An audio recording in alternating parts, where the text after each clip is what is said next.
ಗುರುಜಿ, ನೀವು ನೈವೇದ್ಯದ ಬಗ್ಗೆ ಹೇಳ್ತಾ ಇದ್ರಿ, ಯಾವ ರೀತಿಯಾದಂತಹ ನೈವೇದ್ಯವನ್ನು ಇಟ್ಟರೆ ಮಹಾಲಕ್ಷ್ಮಿ ಸಂಪೂರ್ಣಳಾಗ್ತಾಳೆ ಅನ್ನೋದ್ರ ಬಗ್ಗೆ ತಿಳಿಸ್ಕೊಟ್ರಿ. ಮತ್ತು ನೋಡಿ, ಸಾಮಾನ್ಯವಾಗಿ ಎಲ್ಲ ಥರದ ಬಗೆಯ ಅಡುಗೆಗಳನ್ನು ಮಾಡಿ ಇಡ್ತಾರೆ. ಮತ್ತು ಹಣ್ಣುಗಳನ್ನು ಅಷ್ಟೇ, ಅವ್ರಿಗೆ ಯಾವುದು ಇಷ್ಟ ಆಗುತ್ತೋ ಹಣ್ಣು, ಯಾವುದು ಕಡಿಮೆ ಬೆಲೆಯಲ್ಲಿ ಸಿಗುತ್ತೋ ಅದನ್ನು ತೆಗೆದುಕೊಂಡು ಬಂದು ಇಟ್ಬಿಡ್ತಾರೆ. ಬಟ್ ಅದರಲ್ಲೂ ಒಂದು ಪ್ರತೀತಿ ಇದೆ, ಈ ರೀತಿಯಾದಂತಹ ಹಣ್ಣನ್ನೇ ಇಡಬೇಕು, ಈ ರೀತಿಯಾದಂತಹ ಹಣ್ಣಿಂದ ಪೂಜೆ ಮಾಡಿದ್ರೆ ನಮ್ಗೆ ಒಳಿತಾಗತ್ತೆ ಅಂತ ಹೇಳಿ. ಯಾವ ಥರದ ಹಣ್ಣನ್ನು ಇಟ್ಟು ಪೂಜೆ ಮಾಡಬೇಕು ಅಂತ ಹೇಳಿ? ಸಾಧಾರಣವಾಗಿ ಏನು ಅಂದರೆ ರಮ್ಯಾ, ಎಲ್ಲರಿಗೂ ಅನುಕೂಲ ಇರುತ್ತೆ, ಕೆಲವರು ಅನುಕೂಲ ಇರಲ್ಲ. ಆಮೇಲೆ ಹಬ್ಬ ಒಂದು ವಾರಕ್ಕೆ ಮೊದಲೇ ಕೆಲವರು ಹಣ್ಣುಗಳನ್ನ ತೊಗೊಂಡ್ಬಿಡ್ತಾರೆ, ಏನು ಕೆಟ್ಟೋಗಲ್ಲ ಅಂತ ಮೊದಲೇ ತೊಗೊಂಡ್ಬಿಡ್ತಾರೆ. ಯಾಕೆಂದರೆ ಬರ್ತಾ ಇವಾಗ ಹಬ್ಬ ಅಂದರೆ ಇವತ್ತು ತೊಗೊಂಡ್ರೆ ಏನು ಗಗನಕ್ಕೇರೋಗಿರುತ್ತೆ ಬೆಲೆ ಅಂತ ಅವ್ರು ಏನು ಮಾಡ್ತಾರೆ. ಮನುಷ್ಯ ಆದವನು, ತರಕಾರಿ ಮಾರೋನು, ಹಣ್ಣು ಮಾರೋನು, ಹೂ ಮಾರೋರೆಲ್ಲರೂ ತಿಳ್ಕೊಬೇಕು, ನಾವು ಹಬ್ಬ ಹಂಗೆ ಮಾಡ್ತಾ ಇದ್ದೀವೋ ಬೇರೆಯವರು ಹಬ್ಬ ಹಂಗೆ ಮಾಡ್ತಾ ಇದ್ದಾರೆ, ಸ್ವಲ್ಪ ಲಾಭ ಸಾಕಪ್ಪ ಅಂತ. ಇವ್ರೇನು ಮಾಡ್ತಾರೆ, ಬೆರಳು ತೊಗೊಂಡ್ರೆ ಹಸ್ತಾನ ನುಂಗ್ಬಿಡೋಣ, ಇವತ್ತೇ ಸಂಪಾದನೆ ಮಾಡೋಣ ಅಂತ ಅವ್ರುಗಳು ಬೆಲೆ ಹೇಳ್ಬಿಡ್ತಾರೆ, ಸಿಕ್ಕಾಪಟ್ಟೆ ಹೇಳ್ಬಿಡ್ತಾರೆ. ಕೆಲವರು ಬೇಕು ಅಂತ ಒಂದು ಮಾರು ಅಂದರೆ ಹಿಂಗೆ ತೋರಿಸ್ತಾರೆ, ಇಡೋಷ್ಟರಲ್ಲಿ ಒಂದು ಮಾರು ಕಟ್ ಮಾಡಿ 1 ಮಾರಿನಲ್ಲಿ ಅರ್ಧ ಮಾರು ಹೋಗೇ ಬಿಡುತ್ತೆ. ಹಿಂಗೂ ಮೋಸ ಮಾಡೋ ಜನಗಳು ಕಣ್ಮುಂದೆನೇ ಮಾಡೋವಂಥವ್ರು ಇದ್ದಾರೆ. ನಾನು ಹೇಳೋದೇನು ಅಂದರೆ, ಹಣ್ಣುಗಳನ್ನು ಅನುಕೂಲ ಇದ್ದವರು ಏನು ಹೇಳುತ್ತೆ, ಕದಲಿ ಫಲಂ ಅಂತ ಹೇಳ್ತಾರೆ, ಅಂದರೆ ಬಾಳೆಹಣ್ಣನ್ನು ಇಟ್ಟರೆ ಸಾಕು ಅಂತ ಹೇಳುತ್ತೆ.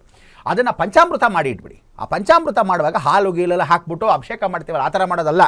ಬರೀ ತೆಂಗಿನ ತುರಿಯನ್ನು ಫಸ್ಟ್ ಕ್ಲಾಸಾಗಿ ಹಾಕಿ, ಯಾಲಕ್ಕಿಯನ್ನು ಹಾಕಿ, ಅದಕ್ಕೊಂಚೂರು ಬೆಲ್ಲವನ್ನು ಹಾಕಿದ್ರೆ ಸಾಕು ಅಂತ ಹೇಳುತ್ತೆ. ತ್ರಿಮಧು ಅಂತ 3 ಸೇರಿ, ಅದ್ರ ಮೇಲೆ ಜೇನುತುಪ್ಪ ಹಾಕಿಟ್ಟು ಅದನ್ನು ಚಿನ್ನಕ್ಕೆ ಕತ್ತರಿಸ್ಬಿಟ್ಟು ಅದನ್ನ ಇಟ್ಟರೆ ಸಾಕು. ಅವಳಿಗೆ ಹಣ್ಣು ಇಷ್ಟ, ಮುಲಾಮ್ ಹಣ್ಣು ತುಂಬ ಇಷ್ಟ. ಆಮೇಲೆ ಏನಂತ ಹೇಳುತ್ತೆ ಅಂದರೆ, ಅನಂತ ಪದ್ಮನಾಭನಿಗೆ ಅನಂತ ಹಬ್ಬ ಅಂತ ಯಾವತ್ತು ನಾವು ಮಾಡ್ತೀವಿ, ಮಹಾವಿಷ್ಣು ವೃದ್ಧಾಪ್ಯದಲ್ಲಿರ್ತಾನೆ, ವಯಸ್ಸಾದವನು ಅಂತ.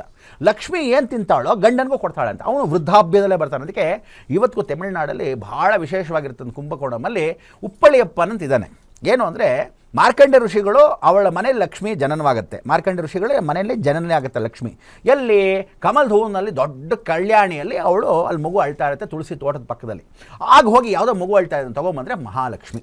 ಅವಳು ಹುಟ್ಟಿರೋದೇ ತಿರುಚೇರೈ ಅನ್ನೋ ಗ್ರಾಮ. ಇವತ್ತಿಗೂ ಮಹಾಲಕ್ಷ್ಮಿ ಹುಟ್ಟಿರೋ ಜಾಗ ಇದೆ, ಕರೆಕ್ಟಾಗಿ 22 ಕಿಲೋಮೀಟರ್ ದೂರದಲ್ಲಿ. ಎಲ್ಲರೂ ಹೋಗಿ ನೋಡ್ತಕ್ಕಂಥ ಅವಕಾಶ, ಅದಕ್ಕೊಂದು ಕಾರ್ಯಕ್ರಮ ಮಾಡ್ತೀನಿ. ಎಷ್ಟೋ ಜನ ಹೋಗೋದೇ ಇಲ್ಲ, ಮಹಾಲಕ್ಷ್ಮಿ ಹುಟ್ಟಿದ ಸ್ಥಳಕ್ಕೆ ಹೋಗಲ್ಲ. ಆ ಜಾಗದಲ್ಲಿ ಮಹಾವಿಷ್ಣು ಏನು ಮಾಡ್ತಾನೆ, ಇವಳನ್ನೇ ಮದುವೆ ಆಗಬೇಕು ಅಂತ ಮಾರ್ಕಂಡೇಯ ಋಷಿಗಳ ಹತ್ರ ಹೋಗ್ತಾನೆ. ಹೋದಾಗ ಮದುವೆ ಮಾಡ್ಕೊಂಡು ಗೋಳೆ ಕೊಂಡ, ನಿನಗೇನು ಯೋಗ್ಯತೆಗೆ ಬೆಂಕಿ ಹಾಕ, ನಿನ್ನ ವಯಸ್ಸಾಗಿ ಮುದುಕ, ನೀನು ಅವಳಿಗೆ ಮದುವೆ ಮಾಡ್ಕೊತೀಯ, ನನ್ನ ಮಗಳನ್ನ ಚಿಕ್ಕ ಹುಡುಗಿನ ಅಂತ ಹೇಳ್ತಾನೆ. ತುಂಬ ದಿವಸ ಆದಮೇಲೆ ಈ ಮುದುಕನ ವೇಷದಲ್ಲೇ ಬಂದಿರ್ತಾನೆ ಮಹಾವಿಷ್ಣು, ನಾಟಕ ಮಾಡ್ತಿರ್ತಾನೆ. ಸೊ ಅವಾಗ ಏನು ಮಾಡ್ತಾನೆ, ಕೊನೆಗೆ ನೋಡಪ್ಪ ಇನ್ನು ಒಂದು ಮಾತು ಹೇಳ್ಬಿಡ್ತೀನಿ, ಅವಳಿಗೆ ಅಡುಗೆಗೆ ಉಪ್ಪು ಹಾಕೋಕ್ಕೂ ಬರಲ್ಲ ಅಂತ ಹೇಳ್ಬಿಡ್ತಾನೆ. ಪರವಾಗಿಲ್ಲ ಆದರೂ ಕಟ್ಕೊತೀನಿ ಅಂತಾನೆ. ಅದಕ್ಕೆ ಅವನು ಅಡುಗೆಗೆ ಉಪ್ಪು ಹಾಕಕ್ಕೆ ಬರದೇ ಇರೋವಂಥ ಪುಟಾಣಿ ಹುಡುಗಿ ನೀ ಕಟ್ಕೊತೀಯ ಅಂತ. ಕೊನೆಗೆ ಮಹಾವಿಷ್ಣು ದರ್ಶನ ಕೊಟ್ಟು ಅವಳು ಮದುವೆ ಮಾಡ್ಕೊತಾನೆ. ಅದಕ್ಕೆ ಇವತ್ತು ಆ ಕ್ಷೇತ್ರದಲ್ಲಿ ಅಂದರೆ, ಕ್ಷೇತ್ರದ ದೇವರ ನೈವೇದ್ಯಕ್ಕಾಗಲಿ, ಊರು ಸುತ್ತಲೂ ಆಗಲಿ, ಎಲ್ಲೂ ಉಪ್ಪೇ ಹಾಕಲ್ಲ ಯಾರು. ಸೊ ಉಪ್ಪಿಲ್ಲದೆ ಇರತಕ್ಕಂಥ ಪದಾರ್ಥಗಳು. ಹಾಗೆ ಅವಳಿಗೆ ಲಕ್ಷ್ಮಿ ಏನು ಅಂದರೆ, ಅನಂತ ಪದ್ಮನಾಭನಿಗೆ ವಯಸ್ಸಾದ ಮುದುಕ ಅಂತೆ, ಅದಕ್ಕೋಸ್ಕರ ಅವನಿಗೆಲ್ಲ ಮೆತ್ತಗಿರೋ ಹಣ್ಣುಗಳು. ಸೊ ಇವಳೇನು ಮಾಡ್ತಾಳೆ, ನೈವೇದ್ಯ ತನಗಿಟ್ರು ಮೆತ್ತಗಿರೋ ಕೊಡೋ. ಅದಕ್ಕೆ ಮುಲಾಮ್ ಹಣ್ಣನ್ನು ಮಾಡಬೇಕು. ರಸಗುಲ್ಲಾನ ವಿಶೇಷವಾಗಿರ್ತಕ್ಕಂಥದ್ದು, ಹಾಲಲ್ಲಿ ಮಾಡೋ ಪದಾರ್ಥಗಳನ್ನ ತುಂಬ ಇಷ್ಟ. ಆ ಥರದಲ್ಲಿ ನೀವೇ ಮನೇಲಿ ಮಾಡ್ಕೋಬೇಕು. ಇಂಥದ್ದೆಲ್ಲ ತುಂಬ ಇಷ್ಟ. ಲೇಹ ತುಂಬ ಇಷ್ಟ. ಅದಕ್ಕೆ ಬಾಣಂತಿ ಲೇಹನ ಇವತ್ತು ಲಕ್ಷ್ಮಿಗೆ ಒಂದು ಚೂರು ಕೊಡ್ತಾರೆ. ನವರಾತ್ರಿಗೆ ಅಮ್ಮನವ್ರಿಗೆ ಹೇಗೆ ದುರ್ಗಾ ಕೊಡ್ತಾರೋ, ಇವಳಿಗೆ ಲೇಹವನ್ನು ಕೊಡ್ತಕ್ಕಂಥದ್ದು ಭಾಳ ಇಷ್ಟ.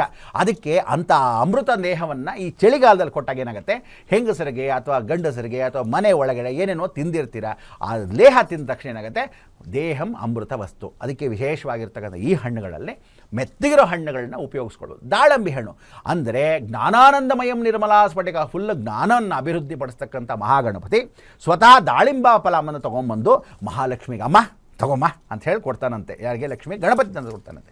ಅದಕ್ಕೆ ಅವಳು ಪಾಪ ಗಣಪತಿ ಕೊಟ್ಟಿದ್ದಾನೆ, ಎಷ್ಟು ಮುದ್ದಾಗಿದ್ದಾನೆ ಅಂತ ಕೆನ್ನೆ ಗಿಳ್ಳಿ ಅವಳು ಆ ಹಣ್ಣನ್ನು ತೊಗೊತಾಳೆ. ಸೊ ಅವಳಿಗೆ ನೈವೇದ್ಯ ಅಕಸ್ಮಾತ್ ಮಾಡಬೇಕಾದ್ರೂ ಈ ಹಣ್ಣನ್ನು ಕೊಡ್ತಕ್ಕಂಥದ್ದು. ಸೊ ನೈವೇದ್ಯ ಯಥಾಶಕ್ತಿ ಮಾಡ್ಕೊಳ್ಳಿ.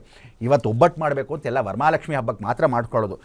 ನೀವು ಒಂಚೂರು ಪುಟಾಣಿಯಾಗಿ ಯಥಾಶಕ್ತಿ ಸ್ವರೂಪಕ್ಕೆ ತಂಬಿಟ್ಟು ಮಾಡ್ಕೊಳ್ಳೋದು, ಕಡಲೆ ಹಿಟ್ಟನ್ನ ಬರ್ಫಿ ಮಾಡ್ಕೊಳ್ಳೋದು, ಕೊಬ್ಬರಿ ಬರ್ಫಿ ಮಾಡ್ಕೊಳ್ಳೋದು, ಮಿಠಾಯಿನ ಮಾಡ್ಕೊಳ್ಳೋತಕ್ಕಂಥದ್ದು, ಏನೇ ಸಿಹಿ ತಿಂಡಿನ ಮಾಡಿದ್ರೆ ಅವಳಿಗೆ ಯಥಾಶಕ್ತಿಯಲ್ಲಿ ಮನೇಲಿ ಮಾಡ್ಕೊಳ್ಳಿ. ಹೊರಗಡೆ ತಂದಿದ್ದು ಏನೇ ಮಾಡೋದು ಪ್ರಯೋಜನ ಇಲ್ಲ. ಆಗಲೇ ಈಗಲೂ ಜ್ಞಾಪಿಸ್ತಾ ಇದ್ದೀನಿ, ದೀಪ ಹಚ್ಚಬೇಕಾದ್ರೆ ಏನು ಕೊಟ್ಟರು ಏನು ಕೊಡದೇ ಇದ್ರು ಎಣ್ಣೆ ದೀಪ ಮಣ್ಣಿನ ಹಣತೆಯಲ್ಲೇ ಹಚ್ಚಬೇಕೇ ಹೊರತು ಯಾವ ಕಾಲಕ್ಕೂ ಕ್ಯಾಂಡಲ್ ಹಚ್ಚಬೇಡಿ.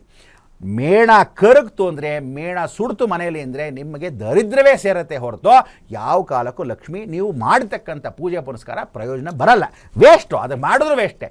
ಏನೋ ಅಲಂಕಾರಕ್ಕೋಸ್ಕರ ಅಯ್ಯೋ ಬೇಗ ನಾವೆಲ್ಲ ಇಟ್ಟಕ್ಕಾಗಲ್ಲ, ಅಲ್ಲೆಲ್ಲ ಲೈನಾಗಿ ಹಚ್ಕೊಂಡು ಹೋಗಬೇಕು ಅಂತ. ಆಮೇಲೆ ಫುಲ್ ದೀಪ ಇಡು ಅಂತ ಹೇಳಿಲ್ಲ, 5 ಪಂಚಭೂತಗಳನ್ನು ಈ 5 ಜಾಗಗಳು ಮನೆಯಲ್ಲಿ 2 ಕಂಬದ ದೀಪಗಳು, ಕಂಬದ ಪುಟಾಣಿ ಕಂಬ ಆದರೂ ಸರಿ, ದೊಡ್ಡ ಕಂಬ, ಕೆಲವರು ಎಲ್ಲ ದೊಡ್ಡ ದೊಡ್ಡ ಕಂಬ ಇಟ್ಟಿರ್ತಾರೆ, ಯಥಾಶಕ್ತಿ ಇಡ್ತಾರೆ, ಅವ್ರವ್ರ ಅನುಕೂಲ. ದೇವ್ರ ಮನೇಲಿ ಕಂಬದ ದೀಪ, ಹೊಸಲ್ ಬಾಗಿಲಲ್ಲಿ ಯಾವತ್ತೂ ಮಣ್ಣಿನ ಹಂಟೆ ದೀಪ, ಮುಂದ್ಗಡೆ ತುಳಸಿ ಕಟ್ಟೆಯಲ್ಲಿ ಒಂದು ದೀಪ, ಅದು ಕಾಮಾಕ್ಷಿ ದೀಪ ಇದ್ದರೆ ಸಿಂಗಲ್ ಕಾಮಾಕ್ಷಿ ದೀಪ, ಭಾಳ ತುಳಸಿ ಕಟ್ಟೆ ಹತ್ರ ರಂಗೋಲಿ ಹಾಕಿ ಪ್ರಾರ್ಥನೆ. ಯಾವುದೇ ದೀಪ ಆದರೂ ಬತ್ತಿ ಮಾತ್ರ ಜ್ಞಾಪಕ ಇಟ್ಕೊಳ್ಳಿ, ಪೂರ್ವ ಉತ್ತರ ಇರಬೇಕು. ದುಡ್ಡು ಸಾಲ ತಿರಬೇಕಾ, ಧನಲಕ್ಷ್ಮಿ ಅನುಗ್ರಹ ಆಗಬೇಕಾ, ಈಶಾನ್ಯ ಭಾಗದಲ್ಲಿ ಇರಲಿ. ಪಚ್ಕರ್ಪೂರ ಸ್ವಲ್ಪ ಹಚ್ಚಿ ಮುಂದೆ, ತುಪ್ಪದಲ್ಲಿ ಹದ್ದಿರಿ ಬತ್ತಿನ, ಚೆನ್ನಾಗಿ ದೀಪ ಹಚ್ಚಿ ಪ್ರಾರ್ಥನೆ ಮಾಡ್ಕೊಳ್ಳಿ. ಹುಷಾರ್ ಪಟಾಕಿ ಆಗಲಿ, ಮಕ್ಕಳಿಂದ ಆಗಲಿ, ಜಾಗೃತಿಯಾಗಿ ಓಡಾಡಬೇಕಾದ್ರೂ ಆಗಲಿ, ನಿಮ್ಮ ಬಟ್ಟೆಗಳು ಎಲ್ಲಿರ್ತಿರೋ ಗಮನ ಮೈ ಮೇಲೆ ಇರಲಿ. ಯಾಕೆ ಅಂದರೆ ಮೈ ತುಂಬ ಕಣ್ಣು ಇಲ್ದಿದ್ರೆ, ಮಕ್ಕಳ ಮೇಲೆ ಗಮನ ಇಲ್ದಿದ್ರೆ ಏನೇನಾಗುತ್ತೆ ಅನಾಹುತಗಳು, ಯಾವನ ಪಟಾಕಿ ಹೆಚ್ಚುತ್ತಾನೆ, ಯಾರೇನು ಮಾಡ್ತಾರೆ ಗೊತ್ತಿಲ್ಲ. ಅದು ನರಕ ಚತುರ್ದಶಿ ದಿವಸ 2 ಸುರುಸುರು ಬತ್ತಿ ಇವತ್ತು ಮಾತ್ರ, ಯಾಕೆಂದರೆ ಆ ತುಳಸಿ ಲಕ್ಷ್ಮಿಗೆ ನೀವು 2 ಸುರುಸುರು ಬತ್ತಿ ನಿಂಗೆ ಹಚ್ಚಿ, ಒಂದು ಭೂಚಕ್ರ ವಿಶೇಷವಾಗಿರ್ತಕ್ಕಂಥದ್ದು, ಒಂದು ಫ್ಲವರ್ ಪಾಟ್, ಹೂಗುಚ್ಛ ಫಟಾರ್ ಅಂತ ಬರ್ತಕ್ಕಂಥದ್ದು. ಅಷ್ಟೆಲ್ಲ ಮಾಡ್ತಿದ್ವಿ. ಈ ನಡುವೆ ಏನಾಗಿದೆ, ಯಾವ ಬಾಂಬ್ ಯಾವಾಗ ಸಿಡಿಯುತ್ತೋ, ಹೇಗೆ ಮಾಡಿರ್ತಾರೆ ಅರ್ಧಂಬರ್ಧ, ಇದೆಲ್ಲ ಜಾಗೃತಿಯಾಗಿರಿ ಅಂತ ಅದನ್ನೂ ವಿಶೇಷವಾಗಿ ಗಮನಾರ್ಥವಾಗಿ ಗಂಡ ಹೆಂಡತಿ ಮಕ್ಕಳು ಸುಖವಾಗಿ ಒಂದು ದೇವಸ್ಥಾನಕ್ಕೆ ಸಾಯಂಕಾಲ ಲಕ್ಷ್ಮೀ ಪೂಜೆ ಆದಮೇಲೆ ನರಕ ಚತುರ್ದಶಿ ಸಹ ಯಾತ್ರೆ ಅಂತ ಹೇಳುತ್ತೆ. ಯಾರು ನರಕ ಚತುರ್ದಶಿ ನರಕಾಸುರನ ವಧ ಮಾಡಿದ ನಂತರ ಮಹಾಲಕ್ಷ್ಮಿ ಪೂಜೆ ಮಾಡಿದ ಮೇಲೆ ಒಂದು ಯಾತ್ರೆ ಮಾಡಬೇಕು. ಎಲ್ಲಿ ಮಾಡ್ತೀರಿ ಯಾತ್ರೆ? ಊರು ಸುತ್ತಕ್ಕೆ ಹೋಗೋಕ್ಕಾಗಲ್ಲ. ಸೊ ಕನಿಷ್ಠ ಪಕ್ಷ ಆ ದೇವಸ್ಥಾನಕ್ಕೆ ಹೋಗಿ ಒಂದು ಅರ್ಚನೆಯನ್ನು ಮಾಡಿ ನಮಸ್ಕಾರ ಮಾಡ್ಕೊಂಡು ಬಂದರೆ ನೀವು ಹೋಗಿ ಬರ್ತೀರಲ್ಲ, ಅದೇ ಯಾತ್ರೆ. ಆವಾಗ ಕುಟುಂಬ ಹೋಗ್ತಾ ಇರೋದನ್ನು ಮಹಾಲಕ್ಷ್ಮಿ ದೃಷ್ಟಿ ಬಡಿಸಿ ನೋಡ್ತಾಳಂತೆ. ಓಹೋ, ಈ ಕುಟುಂಬ ಗಂಡ ಹೆಂಡತಿ ಮಕ್ಕಳ ಸಮೇತ ಹೋಗಿದೆ, ಇವ್ರು ಹೀಗೆ ಇರಲಿ ಅಂತಾರಂತೆ. ಆಗ ನಿಮ್ಮ ಮನೆ ಕುಟುಂಬ ಚೆನ್ನಾಗಿರುತ್ತೆ. ಒಂಟಿ ಪಿಶಾಚಾರ ಪಾಪ, ಎಲ್ಲೋ ಹೆಂಡತಿ, ಅಯ್ಯೋ ಅಂತ ಗಂಡ ಎಲ್ಲೋ ಕೆಲಸಕ್ಕೆ ಹೋಗೋದು, ಮಕ್ಕಳಂತೂ ಬಾ ಅಂದರೆ ಬರೋರೇ ಇಲ್ಲ, ಅವ್ರಿಗೆ ಊರು ಸುತ್ತದೆ ಕೆಲಸ ಆಗ್ಬಿಡುತ್ತೆ. ಆ ಕುಟುಂಬ ಒಟ್ಟಿಗೆ ಇದ್ದಾಗ ಈ ದಿನ ಭಾಳ ವಿಶೇಷತೆ.